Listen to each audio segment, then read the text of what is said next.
Once upon a time, there lived a man named Chief Obinna. He was a very rich man, one of the richest men in all of Nigeria. People called him the Silent Lion because he never shouted, but when he spoke, things happened. He had built his business from scratch, starting with one old car and a small spare parts shop in Aba. Now, he owned companies in Lagos, Abuja, and even London. Obinna was not just rich, he was also smart. He knew when people were lying. He knew when people were hiding something. And most of all, he knew how to watch quietly. That's why, even when people smiled at him, he always looked into their eyes, not their lips. He had a big house in Lekki, with marble floors, golden railings, and 12 bedrooms.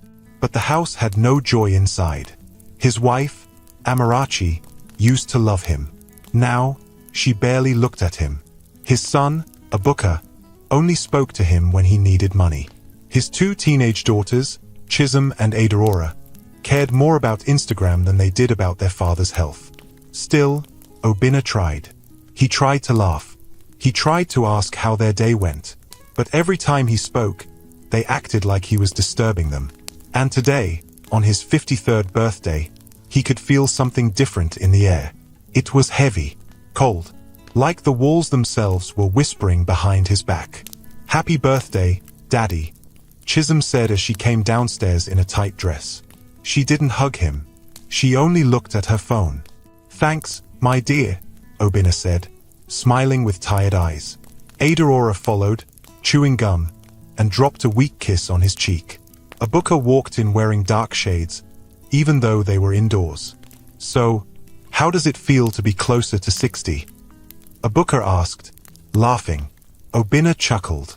"It feels like my bones are warning me to choose peace over noise." "Maybe you should retire then," Ebuka added quickly. Obinna looked at him. There it was again, that strange eagerness in Ebuka's voice, that small smirk behind his words. Amarachi walked in, dressed in a beautiful red gown. She looked stunning, like a woman about to host a TV show. She smiled wide and kissed Obinna on the forehead. "My lion, happy birthday. You look handsome." Obinna blinked. "You've not called me lion in 5 years." Amarachi laughed. "Then maybe I'm learning to love again." But Obinna knew something was wrong. Earlier that month, while visiting his village for a burial, he had passed through a lonely road. A small old man stopped him and spoke strange words. "You carry danger inside your own house," the man had said. "They are sharpening the knife with your name on it." At first, Obinna didn't take it seriously, but that same night, he found the same old man again. This time wearing red beads and white chalk on his face. He was a native doctor, and his shrine was hidden deep inside the forest. "If the ones you love the most turn against you," the native doctor said, "this charm will protect your soul. You will fall, but you will not stay down. You will return. And when you return, they must speak the truth." Obinna took the charm. He didn't know why, but something inside him said, "Just in case." Now, here he was, sitting at the head of his long glass dining table. Gold plates, expensive wine, soft music in the background. His family sat around him, pretending to smile. The maid served jollof rice, goat meat, and of course, the wine. Amarachi raised her glass. "A toast to our great husband, father, and leader. You have lived well. May you continue to rest. I mean, reign, like the king you are." Obinna's eyes narrowed. That slip, rest instead of reign, was not an accident. He picked up his glass and smiled. "To family. May we always stay true to one another." They all clinked glasses. The wine touched his lips.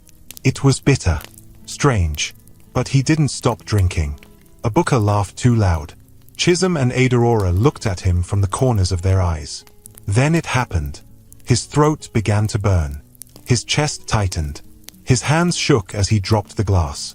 The room turned blurry. He gasped. Amarachi stood up suddenly, pretending to be shocked. "Obinna? Obinna, what's wrong?" He tried to speak, but no words came out. Ebuka rushed to him, slapped his back, too hard. "Dad? Are you okay?" he asked, but there was no panic in his voice. Obinna looked at them, one by one. Amarachi, Abuka, Chisholm, Aurora. He saw the truth in their eyes. They were not surprised. They were not afraid. They were ready. And then, darkness. He fell. His head hit the edge of the table. The maid screamed from the kitchen, but Amarachi shouted louder, blocking her view. "Stay back. Go and call the driver." Minutes later, the doctor declared him dead. "No pulse. Cardiac arrest," he said. Abuka wiped fake tears from his eyes. "Can we have the body moved tonight?" Amarachi asked quickly. He hated crowds. "Let's bury him fast." The doctor raised a brow. "Madam, it's unusual. My husband was a private man." Amarachi snapped. The next morning, the sky was dark like it wanted to cry, but the rain refused to fall. A black car moved slowly down the road, carrying the sealed coffin of Chief Obinna Chijibem. The glass window showed his face for the last time, resting peacefully, lips tight, eyes closed. But no one in that car really missed him. Not one tear from his family was true. The driver looked through the mirror and saw Amarachi's cold face beside the coffin. "Madam," he said softly, "are we still taking him to his village?" Amarachi shook her head quickly. "No village. We'll bury him at the family garden behind the house." The driver blinked. But that was not. She raised her voice. "I said what I said. We don't need crowd or noise. It's what he would have wanted." Abuka, sitting beside her, smiled quietly. "Fast and private. That's perfect." The driver nodded and turned the car back toward Lekki. Behind them, a second car carried the children. Chisholm was taking pictures of her black lace gown. Aurora was checking how her makeup looked in the mirror. "I'm tired," Chisholm complained. "How long will this thing last?" "Relax," Aurora said. "Once they dump the coffin inside, we can go back and rest. Maybe open some gifts too," Chisholm added with a grin. They both giggled. The car stopped at the compound. The gate opened. A small crowd of staff stood outside with long faces. Some were truly sad. Others were just afraid to be seen smiling. Obinna's old driver, Mr. Cunnell, removed his cap and wiped his eyes. He had worked with Obinna for over 20 years. He couldn't understand how a man that strong, that smart, could just drop dead overnight. The coffin was placed under a small white canopy near the flower garden. A cheap plastic chair was brought out for the priest. Even the priest was confused. "Where are the other family members?" he asked. "They're not needed," Amarachi said sharply. "My husband didn't like drama." The priest frowned. "But this feels too quiet." Abuka stepped forward. "Pastor, do your job. We don't need a sermon." He opened the Bible with shaking hands. They read 2 short verses. No choir, no music, no photos, no family speech. Just dirt. The casket was lowered into the ground. And just like that, Chief Obinna was gone. Amarachi threw a single rose on the coffin. She turned her back before the priest could even say Amen. Later that afternoon, the living room came alive. Not with sorrow, but with laughter. The house was filled with soft music, food, wine, and secret joy. Abuka had changed into a t-shirt and shorts. He sat on the couch with his feet on the table. "First thing tomorrow," he said, sipping juice, "I'm changing the CEO title to my name. Let them all know I'm in charge now." Chisholm walked past with her phone, recording a slow video of the mansion. "I'll post this and say, rest in peace to my mentor and first love. Forever missed," she said, then laughed. "That should get me enough sympathy followers." Aurora joined in. "And maybe a fashion brand will give you a deal." "Exactly," Chisholm smiled. "Death moves numbers."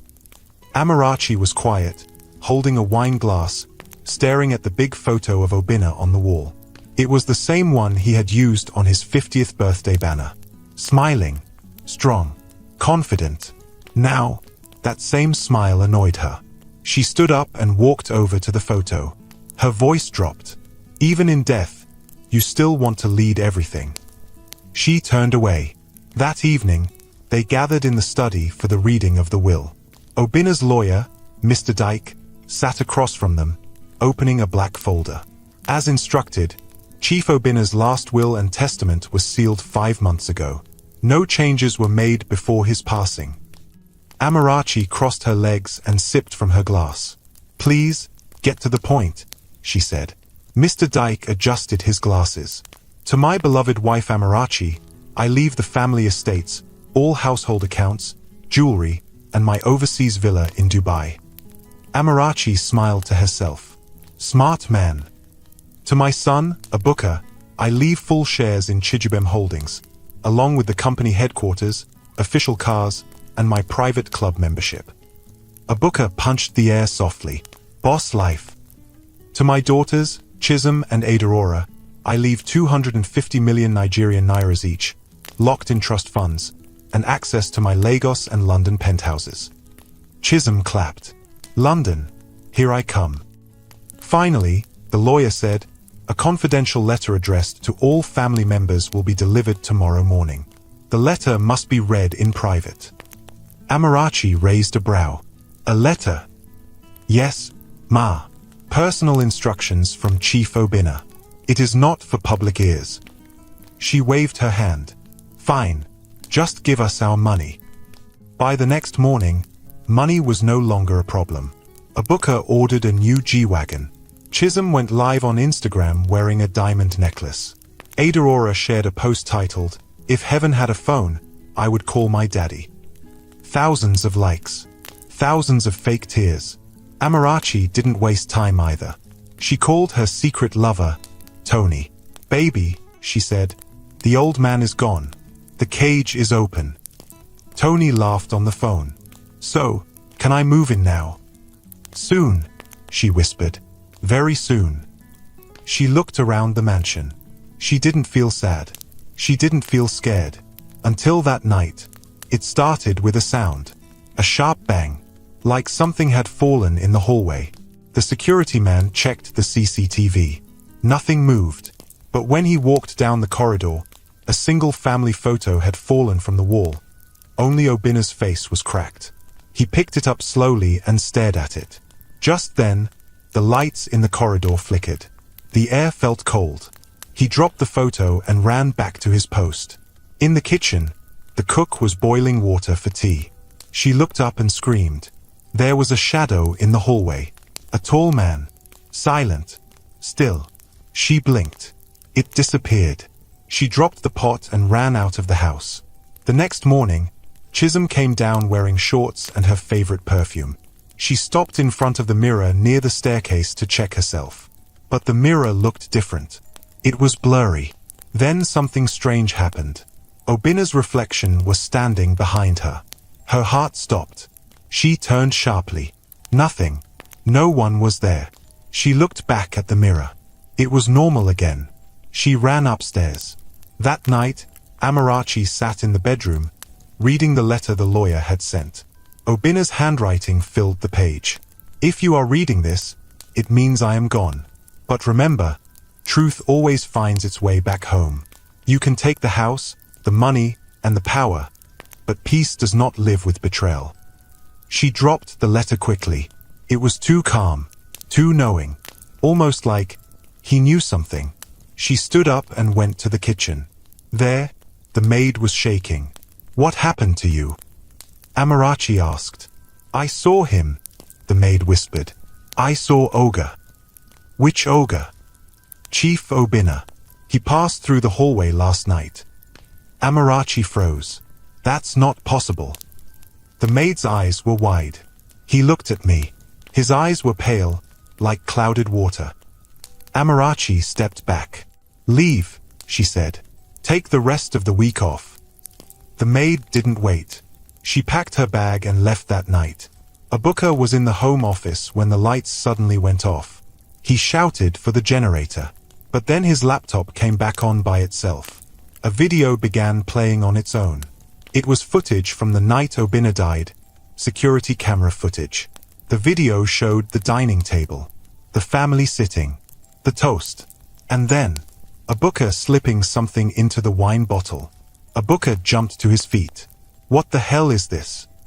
He shut the laptop and threw it across the room.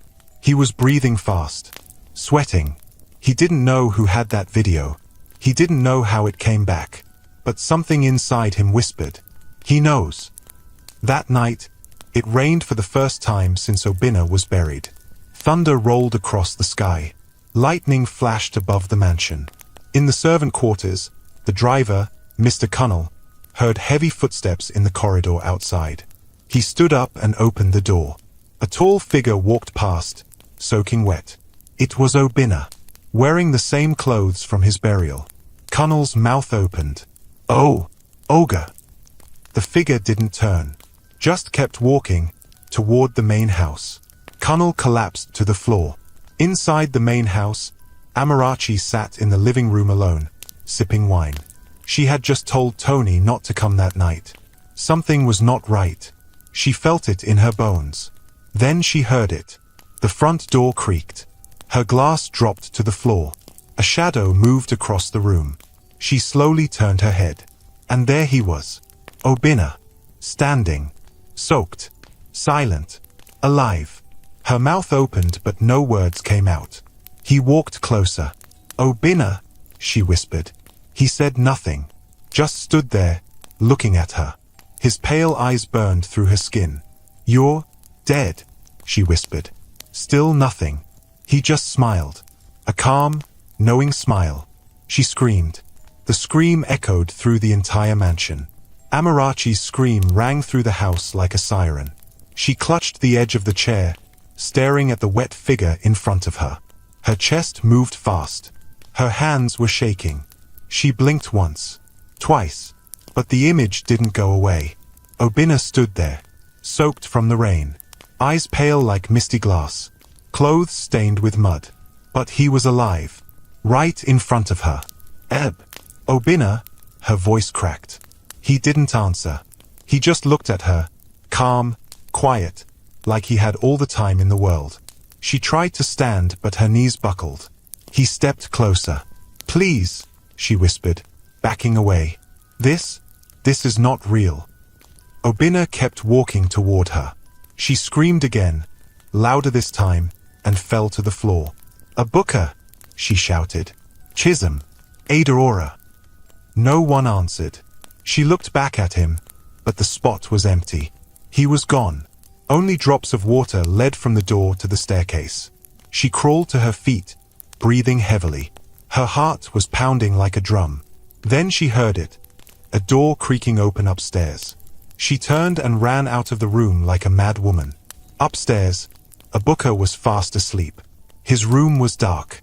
His phone was buzzing on the table, full of notifications from his night party photos. Suddenly, he heard banging. Obinna, open the door. He frowned, sat up, and dragged himself to the door. Mummy, what's wrong with you? He asked, opening it. She pushed in, her face pale and wet with sweat. I saw him, she said quickly. Who? Your father. Obinna's eyes narrowed. What kind of joke is that? I swear, she shouted. He was in the living room. Obinna stepped back and rubbed his face. Mummy, are you okay? You've been drinking again. I know what I saw, she yelled. His eyes. They were like ice. And he didn't say anything. He just stared at me. Obinna, I saw your father. Obinna stared at her, confused. She began to cry. I'm not mad. I'm not crazy. He was right there. Obinna looked toward the hallway, suddenly nervous. His room felt colder. He walked out slowly. Downstairs, the lights were off. Obinna turned them back on. Nothing looked out of place. He walked toward the living room, stepping carefully. No water. No footprints. Maybe you were dreaming, he said, trying to calm himself. I was not, Amarachi whispered behind him. He turned sharply. Okay, fine. Let's check the cameras. They went to the security room. The guard, Cunnell, was not there. Where is he now? Obinna muttered. He clicked through the camera footage from 10 minutes ago. Front door, nothing. Living room, quiet. Staircase, no movement. He sighed. You see? Nothing. Amarachi shook her head. He was there, I swear. Obinna was about to close the screen when the video glitched for 1 second. The image jumped, then froze. And for just 2 seconds, Obinna's shadow passed behind Amarachi in the living room camera. Obinna paused the screen. Wait, what was that? He rewound, paused, zoomed. There it was, the shape of a man, still, watching. Amarachi covered her mouth. That's him, she said. That's Obinna. In the girl's room, Chisholm was awake, scrolling through messages. Aurora was already asleep. Then they both jumped when the main door creaked. Did you hear that? Chisholm asked. Aurora sat up slowly. What was it? Someone's walking in the hallway, Chisholm whispered. They heard it again. Slow footsteps on the wooden floor. Then, the sound stopped right outside their door. The girls froze. Knock. One soft knock. Then silence. Chisholm grabbed Aurora's hand tightly. Who's there? She whispered. No answer. Then suddenly, the doorknob turned slowly. Aurora screamed. Chisholm jumped up and switched on the light. The door stopped moving. They ran to the door and locked it from inside. They held each other, shaking. Chisholm dialed Obinna's number with trembling fingers. Come to our room now, she said.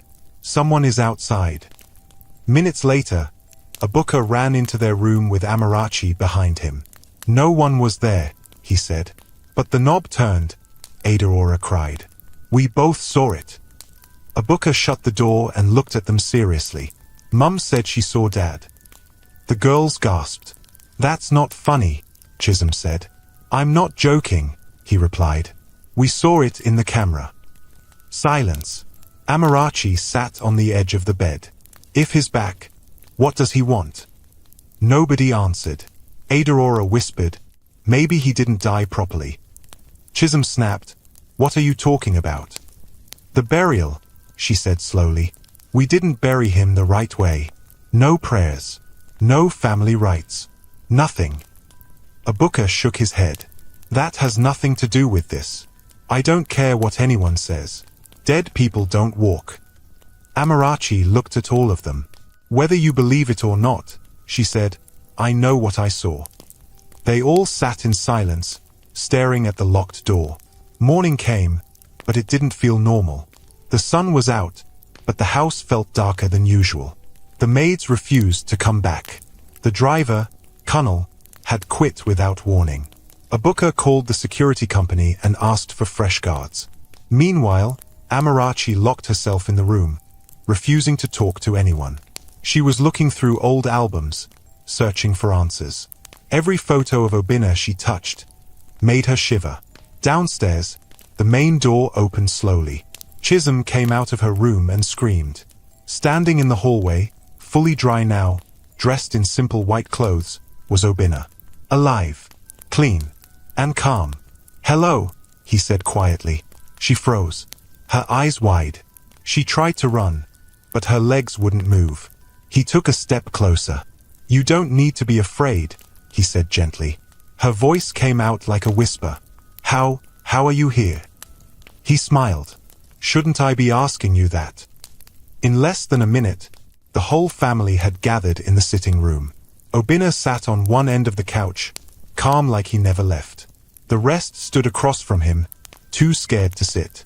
Obinna looked at them, one after the other. Amarachi spoke first. Obinna, how are you alive? We buried you. I know, he said. Chisholm's voice shook. Is this a dream?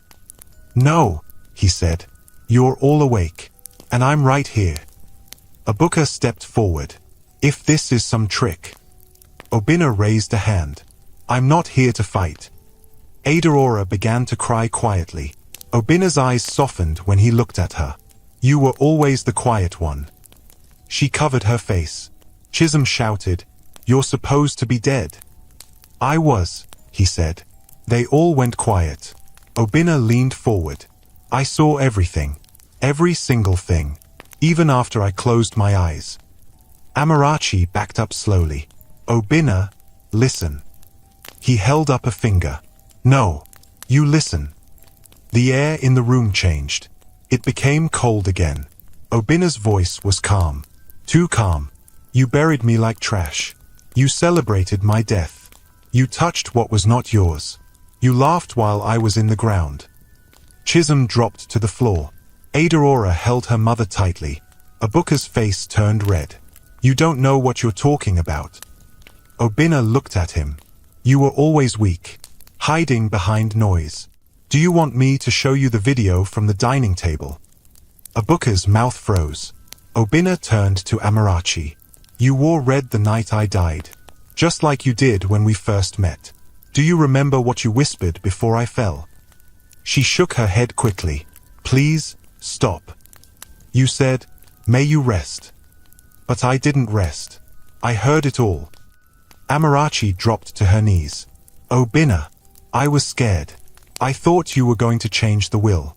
I didn't want to lose everything. You were pulling away from us. You were acting strange. I didn't know what else to do. You chose poison. Her tears fell fast. I didn't pour it. It was Abuka. What? Lie again. Abuka shouted. You said it was the only way. You were the one who ordered the fake doctor. They began to argue loudly. Blame flew across the room like arrows. Obinna sat back and watched. Then he stood. They all froze. No one's going to jail, he said. I won't kill you. I won't even touch you. They looked at each other, confused. Obinna walked to the door. But until you speak the truth, until you confess to the world, I will not stop watching. He turned to them with those same cold eyes. I am no longer your father. I am your reminder. Then he left the house. Just like that. No one followed him. No one breathed. The room stayed silent for a long, long time. Outside, the sun was bright. Obinna walked slowly down the street like a man who had never died. Neighbors stopped. Some screamed. Some fainted. Some crossed themselves. Obinna said nothing. He just kept walking. Some believed they were seeing a ghost. Others believed God had brought him back. But Obinna didn't care what they believed. He had seen death. Now it was time for the truth to live. The next morning, Abuka couldn't sleep. He had barely blinked all night. The image of Obinna, alive, calm, and silent, kept playing in his mind like a broken video. He lay on his bed, fully dressed, staring at the ceiling. His eyes were red. His hands were shaking. He picked up his phone and tried to call someone. Anyone. First, he dialed his lawyer. No answer. Then he called his assistant at the office. Still no answer. Finally, he called one of his close friends. Hugo. Guy. Abuka whispered the moment the call picked. I need to see you now. What's going on? Hugo asked, his voice low and sleepy. My dad is back. What? I said, my father is back. Obinna Chijubem, the man we buried. He walked into my house yesterday, alive. There was silence. Then laughter. Are you drunk? I'm serious. Abuka shouted. He looked at me. He spoke. He said he saw everything. Everything. He knows what we did. Hugo went quiet again. Then he said slowly, Abuka, I think you need to rest. Maybe this is guilt. Maybe. Abuka ended the call. He stood up, grabbed his car keys, and rushed downstairs. The mansion was too quiet. The kind of quiet that made your ears feel heavy. Amarachi and the girls hadn't come out of their rooms since Obinna left. Abuka walked outside to his car and jumped in. As he reversed, the gardener dropped his tools and stared. Good morning, sir, the man said, trembling. Abuka nodded quickly. Sir, is it true? Abuka froze. Is what true? That Ogre Obinna is back. Abuka said nothing. He drove off without answering. The drive to the company office was short but felt like an hour. When he entered the building, the workers stared. Some greeted him with fake smiles. Some whispered and looked away. He pushed open the main boardroom door and walked in. 7 men were already seated, all senior members of the board. They all looked up at once. "Good morning," Obinna said, trying to stay calm. No one answered immediately. Then Mr. Aid, the oldest on the board, stood up. "Obinna," he said, "you're no longer CEO." Obinna's heart jumped. "What did you say?" Mr. Aid stepped forward and dropped a folded document on the table. "Your father was declared alive yesterday, and legally, as long as he lives, the power returns to him." Obinna's voice rose. "I'm the new head. He gave the company to me." "Not if he's alive," Mr. Aid said. "And according to the lawyer, he is." Another man added, "There's a clause in the will. If Chief Obinna is found alive within 1 month of death, the will reverses. He's now the legal owner again." Obinna's head spun. He pulled out a chair and sat down hard. "You're telling me I'm out?" "You're telling yourself that," Mr. Aid said coldly. Obinna stood up again. "You can't do this to me." "We didn't," Mr. Aid said. "You did it to yourself the day you signed your father's death with your own hands." The room went quiet. Obinna looked around. No one stood for him. He stormed out of the office. Back in the car, Obinna banged the steering wheel. His phone buzzed. A text from an unknown number. "Now you understand." "Oh." He dropped the phone as if it was hot. Then he picked it again and texted back. "What do you want?" No reply. He waited. Then another message came. "Confess." He stared at the word. Just one word, but it felt like a heavy stone on his chest. He threw the phone across the seat. That afternoon, Obinna received another shock. His bank called him. "Sir, there's a freeze on your main business account," the woman said. "What?" "There was a court order this morning. From your father." "That's impossible." "No, sir. He's legally alive now, and he signed the documents himself." Obinna felt dizzy. He called his personal banker. Same thing. All accounts frozen. All cards blocked. His business line stopped working too. He was locked out. Everything gone. He drove straight home. Fast. Angry. Sweaty. He rushed into the house, yelling, "Mummy!" Amarachi ran down the stairs. "They took everything." Obinna shouted, "The board removed me. My accounts are frozen. I'm finished." She looked at him with wide eyes. "I thought you said he couldn't touch us." Obinna's voice broke. "He's alive, and he's 10 steps ahead of us." Chisholm and Adaora came down too, scared. "What's happening?" Chisholm asked. "He's taking everything back," Obinna said. "One by one." Amarachi sat down and held her head. "So what do we do now?" Obinna didn't answer. That night, the mansion was cold again. Nobody touched the food on the table. Obinna sat by the window, staring into space. Suddenly, a car pulled up at the gate. A black SUV. Obinna stepped out. He didn't knock. He walked in like he still owned the place. Everyone stood up. Obinna's heart dropped. Obinna looked at him. "You went to the office." Obinna said nothing. "You called your lawyer. Your bank. You asked why the world was falling apart." Still silence. Obinna took off his wristwatch and placed it on the table. "You forgot something," he said.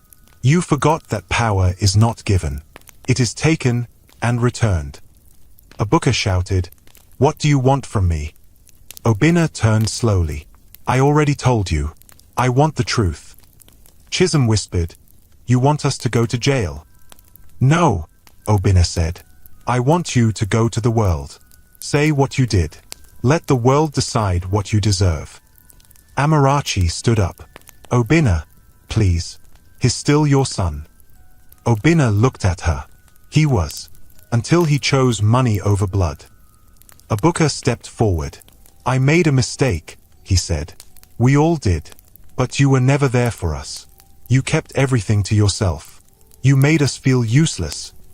Obinna's voice dropped. "And that made murder the answer." Obinna's voice cracked. "I didn't pour the poison. Mummy did. Amarachi slapped him. "You coward!" Obinna watched them fight. Then he picked up his wristwatch and said, "I'll give you one more day." "To do what?" Obinna asked. "To do what is right." The next morning, Obinna didn't come out of his room. He sat in front of his laptop, watching the video Obinna had sent him again and again. The footage of him sneaking the bottle under the table. The footage of Obinna falling. It was too clear, too real, too heavy. He opened his Instagram app. He looked at the live button. His fingers shook. He pressed it. A few seconds later, he was live. The camera showed his tired face. No smile. No energy. "Hello," he said, voice low. "This is not a joke. This is not a drama. I want to say something." Thousands of people joined within seconds. He looked into the lens. "My name is Obinna Chijubem. You know me as the CEO of Chijubem Holdings. The rich son. The firstborn. The heir." He swallowed. "I'm not proud of what I'm about to say, but I can't sleep anymore. I can't pretend anymore." He paused, then said it. "We killed my father." Comments exploded. He continued. "We poisoned him. On his birthday. Because we thought he was going to change his will. We were afraid. We were greedy. And we lied to everyone." More people joined. "My mother was behind it. My sisters knew. I did it. I put the bottle under the table. I helped cover it up. I helped bury him fast." His voice broke. But now, he's back. He's alive. And he saw everything. He leaned close to the camera. "I don't care if you hate me. I deserve it. I just want to say I'm sorry." Tears dropped from his eyes. "I'm sorry, Dad." He ended the video and collapsed on the floor.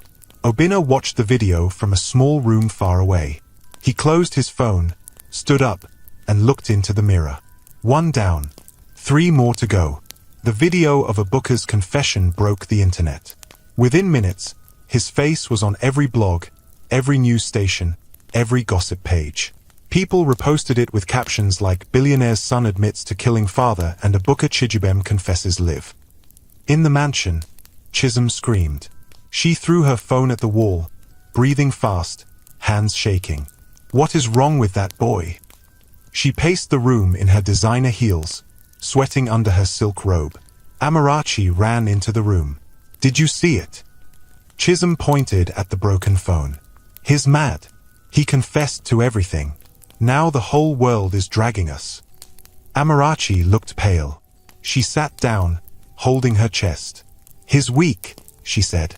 "He couldn't handle the pressure." "Well, now they're calling me a murderer too." Chisholm shouted. "Do you know how many brands I've lost in the last 1 hour?" She rushed to her laptop and checked her email. 5 brand deals gone. 2 clothing lines cancelled their contracts. 1 makeup company sent a legal threat. She gasped when she saw her Instagram. Half her followers were gone. The ones left were commenting horrible things. "You evil snake. Beauty can't hide wickedness. Your father should have risen and slapped you." She closed the app and screamed again. Meanwhile, Ada sat on her bed quietly, holding her pillow tight. She didn't say much. She hadn't said much since Obinna returned. Her eyes stayed low, her voice low. She was scared, but also confused. She remembered her father's face when he looked at her. He wasn't angry. He wasn't loud. He just looked sad. Obinna, far from the mansion, was watching everything. He sat on an old bench inside a rented 1-room apartment, dressed in simple clothes. He didn't need his wealth right now. He needed the truth to keep spreading. He watched Obinna's video again, but this time, his eyes were focused on Chisholm in the background. The way she laughed, the way she clapped after he fell. He picked up his phone and dialed a number. A female voice answered. "Yes, sir." "Is the video ready?" he asked. "Yes. We pulled it from the house camera backup like you said. It's clear." Obinna closed his eyes for a moment. "Post it," he said. 30 minutes later, a new video appeared on social media. This time, it was not from Obinna. It showed the birthday night, but from a different angle. Chisholm sat at the table, recording a TikTok video while her father gasped for air. She laughed in the video. Then she whispered, "Bye-bye, old man." She winked and kept recording. The internet exploded. People were shocked. Some were angry. Some cried. Some said, "She's worse than her brother." Her name trended for the wrong reasons. #Chisholm the killer. #wicked daughter. #Obinna deserved better. Inside the mansion, Chisholm was losing her mind. She called her manager. No answer. She called her best friend. Switched off. She checked her page. 1,000,000 hate messages. Her photo was being edited with devil horns. Some said, "May your own children treat you the same way." She broke down in front of her mirror. "Why is this happening to me?" Amarachi stood by the door. "You brought it on yourself." Chisholm stood up, eyes red. "Don't talk like you didn't plan it too. I didn't laugh when your father died. You didn't stop it either." Chisholm shouted. "All you cared about was his bank account. You think you're better." Amarachi shot back. "You care more about your followers than your family." "I hate you," Chisholm whispered. "You turned us into this." "You turned yourself," Amarachi said coldly. Chisholm ran out of the room. Outside, the press had arrived. Reporters surrounded the mansion gate. Cameras flashed. Microphones were pushed through the bars. One journalist shouted, "Chisholm, do you have anything to say about the video? Is it true you celebrated your father's death?" Chisholm peeked through the curtain and screamed. She shut the window. Then she ran to her laptop. She opened a private folder on her drive. Inside were dozens of old videos, drafts, deleted content, and one diary file she had kept for years. She opened it. The first line said, "Sometimes I wish I was born into a different family." She scrolled down. There were entries where she complained about her father, mocked his old clothes, and wished for his death. She froze. Her eyes widened. "Oh no," she whispered. She had forgotten it was saved online. Suddenly, her phone buzzed again. Another message. This time from an unknown number. "Truth or silence. Pick one." Oh! She dropped the phone like it burned her. Then she stood up, walked to the mirror, and looked at her reflection. For the first time in her life, she hated what she saw. She wiped her tears. Then opened her laptop. She pressed record. "Hi," she said, her voice soft. "If you're watching this, I guess you already hate me." She sighed. "My name is Chisholm Chijubem. And yes, I was part of it." She looked down, then back at the camera. "I was part of the plan. I knew what they were doing. I didn't stop it. I didn't speak. And on the night my father died, I smiled." Tears filled her eyes. "Maybe I didn't pour the poison. Maybe I didn't plan every detail. But I knew. And I still sat there. I watched him fall. I watched him struggle. I laughed. I thought it was funny." She paused. "I made jokes while he gasped for air." Her voice broke. "I was evil." She reached for a tissue and wiped her face. "I don't expect you to forgive me. I don't even forgive myself. I just want to say it out loud. I did it. I'm sorry, Daddy." She ended the video and sat there for a long time. Hours later, the video was everywhere. Some people cried. Some cursed her. Some said at least she confessed. Some said it was too late.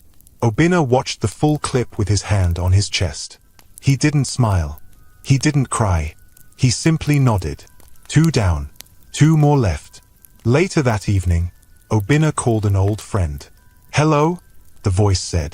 "Dr. Afolabi." "Obinna, are you really back?" "Yes," Obinna replied. "I need you to check on my daughter, Chisholm." "Why?"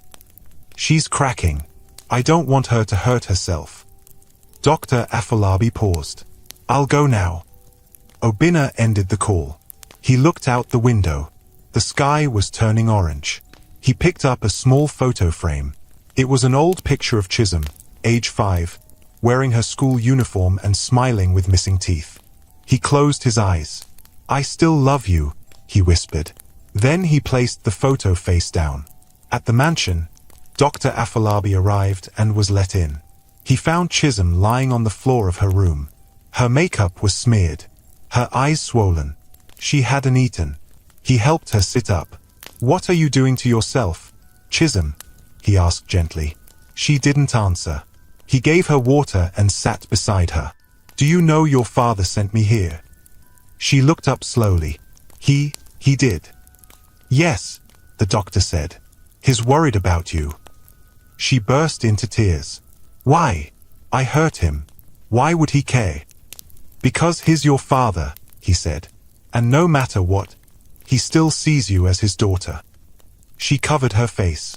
"I don't deserve it." "Maybe not," he said, "but he's giving you a second chance." She cried harder. "I want to fix it." "Start by fixing yourself," the doctor said. "Stand up, clean up, live better." She nodded, and for the first time in weeks, she stood without shaking. That night, Chisholm wrote a new post on Instagram. Not a photo, just words. "I was wrong. I was cruel. I was lost. But I am not beyond repair. I accept the hate. I accept the pain. I only pray I become someone my father can be proud of again." The comments were mixed. Some clapped. Some insulted her again. But she didn't care anymore. She had finally told the truth. Now, she could breathe. Obinna read the post from his room. He smiled faintly. Then he opened a small notebook. He crossed out one name, Chisholm. Only Adaora and Amarachi remained. He closed the book slowly, then whispered to the air, "Tomorrow." The house was quiet again, but this time, it wasn't because of fear. It was because something inside had broken. Chisholm had confessed. Abuka had confessed. Now, only two names remained. Amarachi, the mother, and Adaora, the youngest of them all.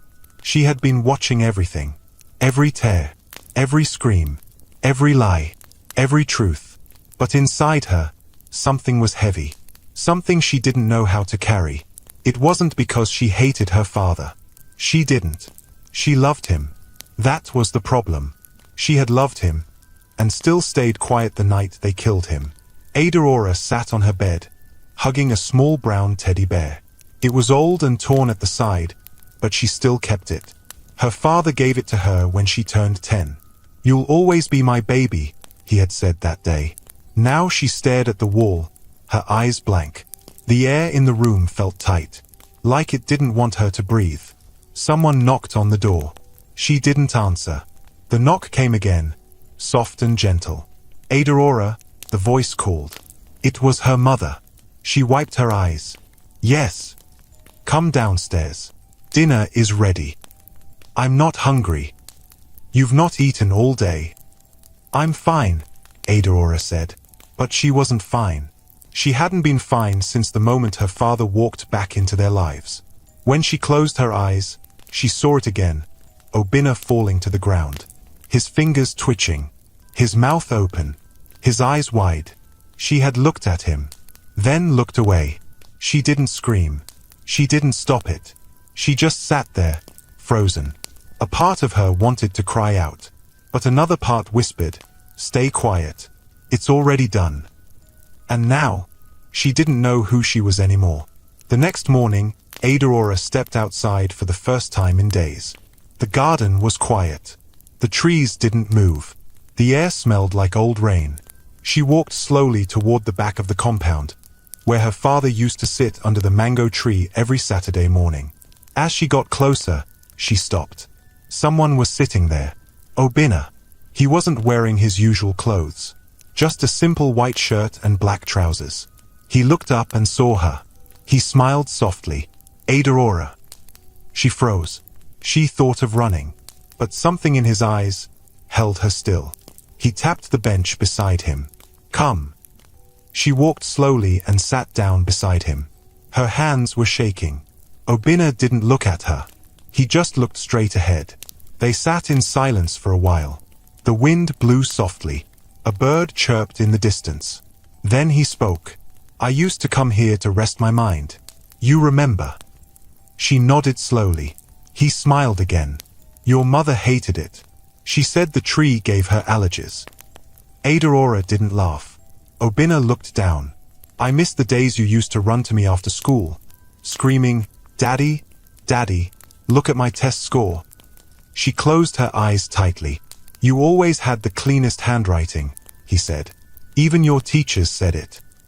A tear dropped from her eye. I'm sorry, she whispered. Obinna turned to her. Why? She opened her mouth, but no words came out. So he waited. Patiently, calmly. She finally said, I should have said something that night. He nodded. I saw you, he said gently. You were the only one who looked scared. I was afraid, she said. Everything happened so fast. He nodded again. You didn't pour the drink. She shook her head. No, you didn't plan it. She shook her head again. But you watched, he said. More tears came from her eyes. I thought you were going to survive, she said. I thought maybe it was a joke. Maybe it wasn't real. I know, he said. She looked at him with red, swollen eyes. Do you hate me? He smiled. Never. But I was part of it. No, he said firmly. You were a child caught in something bigger than you. She looked down at her hands. I feel dirty. You're not, he said. You're just hurt. They sat again in silence. Then she spoke. I've been writing letters, she said softly, since the night you came back. He looked surprised. Letters? She nodded. I wrote one for you, every day, but I didn't know where to send them. Can I read one? He asked. She pulled a small envelope from her pocket. Her hands shook as she gave it to him. He opened it slowly. The paper was lined and smelled faintly of lavender. The words were shaky but clear. Dear Daddy, I don't know if you're a ghost or a man, but I know you came back. I know you saw everything. I know I failed you. I didn't scream. I didn't stop them. I wanted to. I swear I wanted to. I was just scared. Scared of Mummy. Scared of Abuka. Scared of the truth. But now I'm scared of myself. I miss you. I miss our Sunday talks. I miss the way you said my Ada baby. If I could rewind time, I'd shout at the top of my lungs. But I can't. So I'll just say this now. I'm sorry. I'm so sorry. Adaora. Obinna read the letter slowly. When he was done, he folded it carefully and placed it in his pocket. He turned to her. You're the first person to say sorry without a camera in your face. She cried harder. He pulled her gently into a hug. She clung to him, sobbing into his chest. I love you, Daddy, she cried. I love you too, he said. And he meant it. Later that day, Adaora went back to her room.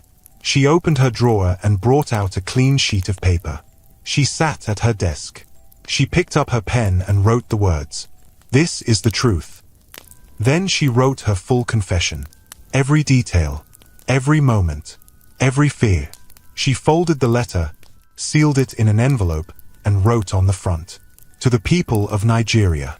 Then she walked to the post office with her head high and mailed it to the national newspaper. The next morning, her confession was on the front page. The headline read, Youngest daughter of billionaire opens up. I was scared, but I regret it deeply. People read her words. Some forgave her. Some didn't, but most said, she has a conscience. Back at the compound, Obinna sat in the living room when the newspaper boy threw the paper at the gate. He picked it up. He read every line. When he finished, he folded the paper and looked toward the stairs. Adaora came down slowly. Their eyes met. No words needed. She already knew what he saw. He smiled at her. She smiled back. He whispered, 3. Only one left. Amarachi, the one who led it all, and the one who had not said a single sorry since it began. But her time was coming. Soon, the whole mansion had changed. The rooms were still there. The walls still stood. The gold frames still sparkled. But inside, nothing was the same. Obinna had confessed. Chisholm had broken down. Even little Aurora had written to the world. Now only one person remained. Amarachi. The mother. The woman who once ran the house like a queen. Now she moved through the hallways like a shadow. Her phone had stopped ringing. Her friends had disappeared. The world was silent toward her. And so was Obinna. He hadn't returned to the mansion in days. But that didn't give her peace. His silence was worse than his presence. It crawled through the walls and wrapped around her like a cold rope. She sat in her bedroom most of the time, not brushing her hair, not changing her clothes. The woman who used to shine like the sun now looked like someone hiding from her own reflection. That evening, she stood in front of the mirror. Her eyes were puffy. Her face was bare. She looked at herself for a long time. Then she whispered, "He's not coming back, is he?" She turned from the mirror and walked downstairs slowly. But the smell stopped her. Food. Real food. Agusi soup. Pounded yam. Fried fish. And it wasn't the cook. The cook had left 2 weeks ago. She followed the smell to the dining room. There he was. Obinna. Standing behind the table. Wearing a clean white native shirt. Calm. Still. His eyes were soft, but unreadable. She froze. What are you doing here?" she asked. He didn't answer. He walked to the chair and pulled it out. "For you," he said simply. She hesitated. But then, she Saturday. He went around and sat opposite her. The same seats they used to take every Sunday afternoon. He picked up the serving spoon and began dishing food, first into her plate, then into his. She watched him quietly. He placed a bottle of water between them. No wine, no laughter, just silence. When everything was set, he folded his hands and closed his eyes. He said a quiet prayer. Amarachi didn't join. When he opened his eyes, he picked up his spoon. She just stared. "Eat," he said gently. "I'm not hungry," she replied. "Eat anyway." She picked up her spoon with shaky hands. They both ate for a few minutes in silence. Then he dropped his spoon. "Do you remember our first dinner in this house?" She nodded slowly. "You wore a red dress," he said. "Same shade you wore the night I died." She looked down at her plate. He continued, "That night, I said I didn't want to be king anymore. I wanted to retire. Spend time with my family. Travel. Rest." She nodded again, eyes still low. "You smiled at me," he said. "You said, 'That's good, my lion.' But your eyes said something else." Amarachi whispered, "I was scared." He looked at her. "Of what?" "That you would change the will," she said. "That you would leave everything to the company or to charity. That you would forget me. Forget us." "I worked all my life for this family," he said. "I know," she replied. "But somewhere along the line, we stopped being a family." Obinna leaned forward. "You stopped loving me." She blinked hard. "I don't know. Maybe I stopped seeing you as a man and started seeing you as a wall. A gate I couldn't pass. You had everything. I had nothing. You were always in control. So you chose poison." "I chose silence first," she said. "I kept quiet for years. I smiled. I obeyed. I looked pretty. But inside, I was shrinking." He nodded slowly. "Then you found Tony." She closed her eyes. "Yes. You brought him into my house. I hated myself for that." "Did you hate me too?" She opened her eyes. "No," she said. "I didn't hate you. I envied you. I was tired of walking behind you. I wanted to be seen."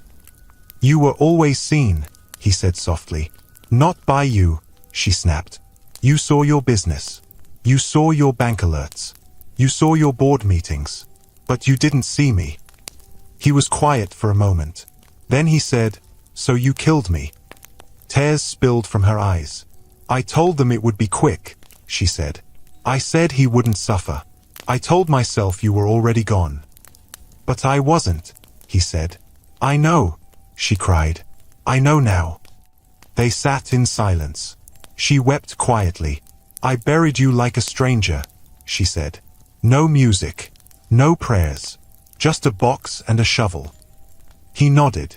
I heard it all, he said. Every laugh, every toast, every fake tear. She looked up at him. Do you want me to go to jail? He shook his head. I want you to go to the truth. She looked confused. He continued, I've taken back the company. I've frozen the accounts. I've brought you all to your knees.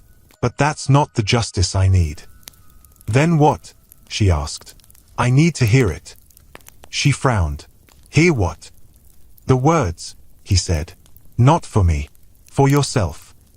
She looked away. Say them, he said calmly. Or carry them forever. Her lips trembled. Her shoulders shook. She pressed her hands to her chest like something heavy was sitting there. I killed you, she whispered. He didn't speak. I betrayed you, she said louder. I took your love and turned it into anger. I turned your care into control. I made the children follow my hate. He waited. I became a knife, she said. He leaned back. There it is. She dropped her spoon and broke into sobs. I'm sorry, she wept. I don't want to die with this. He stood up and walked around the table. He placed a folded paper in front of her. What's this? She asked. A statement. Already typed. Just sign it. She looked at it. It was a full confession. Her name. Her role.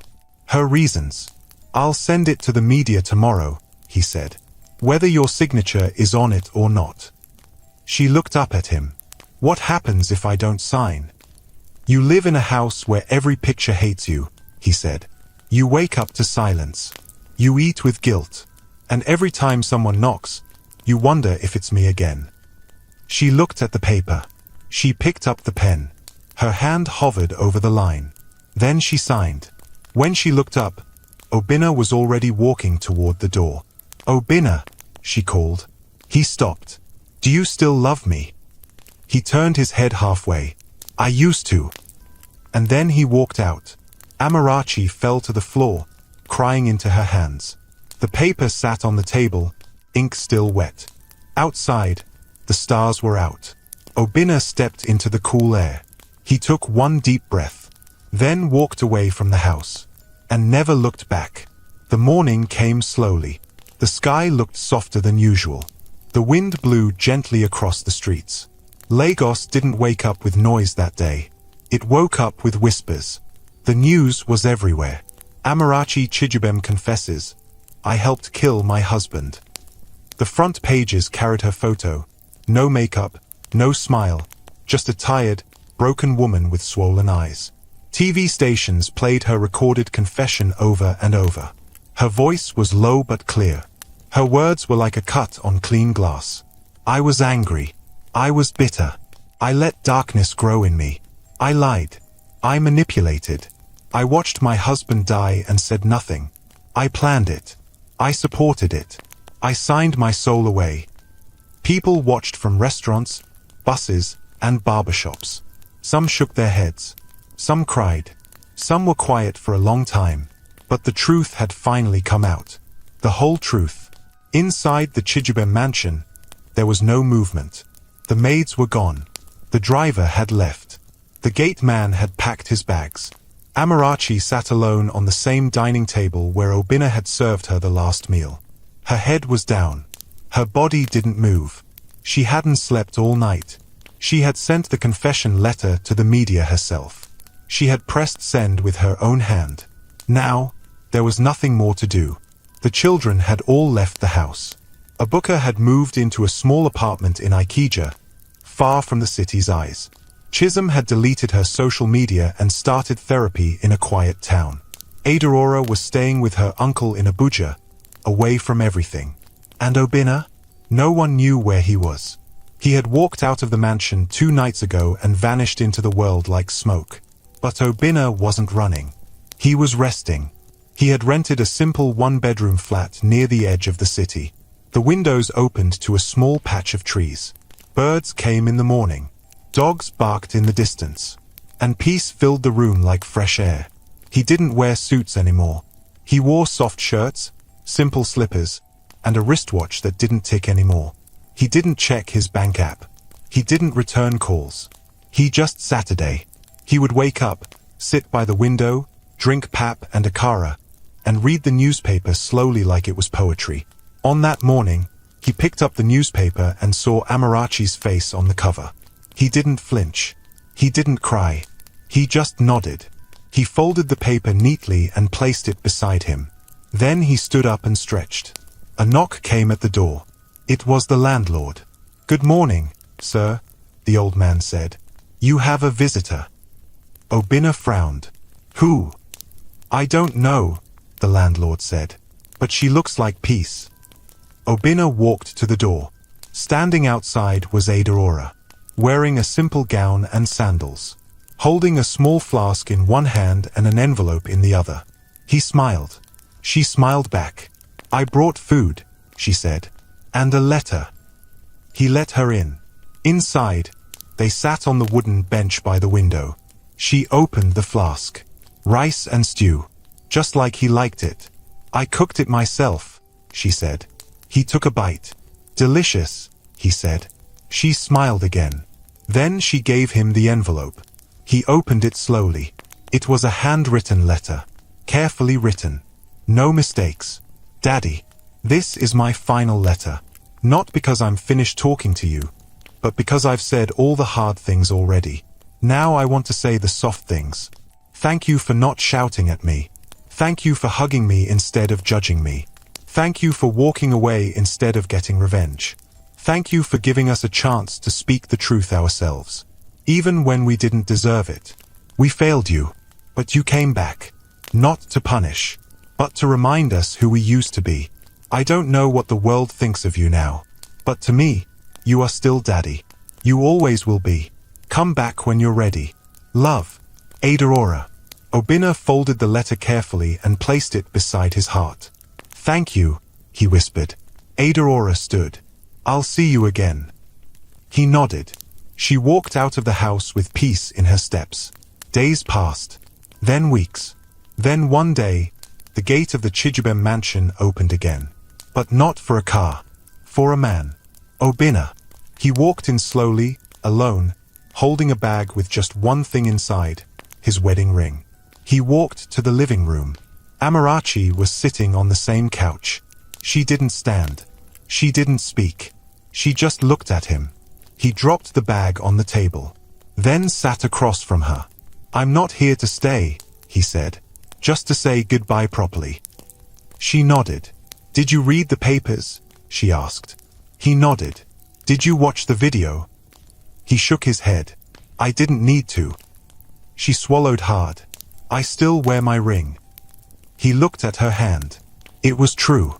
He pulled out his own from the bag and placed it on the table. "I'm leaving it here." Her eyes filled with tears. "Will you ever forgive me?" He looked her in the eye. "I already did. That's why I'm here. But forgiving is not the same as forgetting." She nodded slowly. "I understand." They sat for a long moment in silence. Then he stood. "You can keep the house," he said. "Do whatever you want with it." She looked up at him. "Where will you go?" He smiled. "Where no one knows my name." She wanted to ask more, but she knew he wouldn't answer. He picked up nothing. He turned and walked away. Outside the house, the wind felt fresh. Children were playing in the street again. Lagos had moved on, and so had he. As he walked down the road, someone recognized him. "Is that not Chief Obinna?" Another person said, "That's the man who came back from the dead." But Obinna didn't stop walking. He didn't turn. He didn't wave. He just kept moving. Not toward the past, but toward peace. Toward a life with no cameras, no poison, no pretending. Just truth. That night, as the moon climbed the sky, the lights in the Chijibem mansion finally went off. And for the first time in a long time, the house finally slept in silence.